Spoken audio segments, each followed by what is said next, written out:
Our other major breaking story, President Trump has taken to Twitter to tell Russia to get ready for a US missile attack on Syria.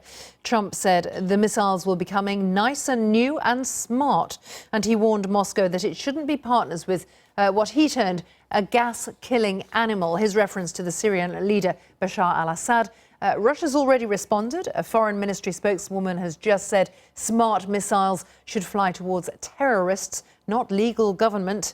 The US, as you know, has proposed this strike in response to an alleged chemical weapons attack by Syria's government on civilians. Let's go to Moscow now and our correspondent Steve Rosenberg. Steve, there's more coming out of Moscow on this rather fast developing story. Well, I mean, not surprisingly, Donald Trump's words haven't gone down well here in Moscow. Obviously, the American president wasn't listening to President Putin's spokesman earlier today. Dmitry Peskov had said that all sides in this conflict should avoid steps that would significantly destabilize an already fragile situation in the region. But it seems that President Trump's comments have poured oil on the situation. And, you know, we've used the phrase war of words many times over the last 4 or 5 years, really, to describe the deteriorating relations between Russia and the West. But look at the words being used now, and you see how dangerous this situation is. For example, we heard words of a senior Russian senator today saying that if the US was to launch a missile strike against Syria, Russia would definitely respond. He said, even though Russia knows that could lead to war, not to react could open the path to new US provocations. And he said, don't test Russia's patience and don't push Russia into a corner.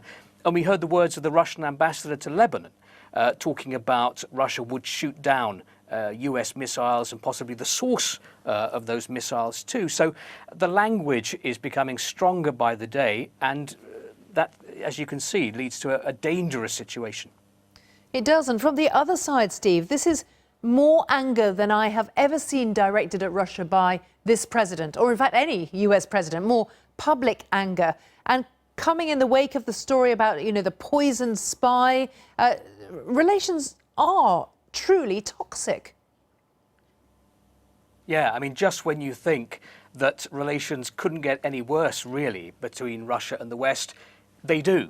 You know, I was reading the Russian newspapers today, and one Russian newspaper said, is Donald Trump, is macho Trump, that was their words, starting a third world war, and suggesting that a US missile strike would spark a Russian response which could create an open conflict between two nuclear powers. So this is strong stuff. And it should be said, though, of course, that neither America nor Russia wants the conflict in Syria to expand into a conflict between America and Russia. But the danger of this situation, with America planning apparently missile strike against Syria and Russian officials saying that Russia will respond and retaliate, is of some accidental clash, accidental confrontation that could put Moscow and Washington on the path to confrontation. Steve, thank you very much.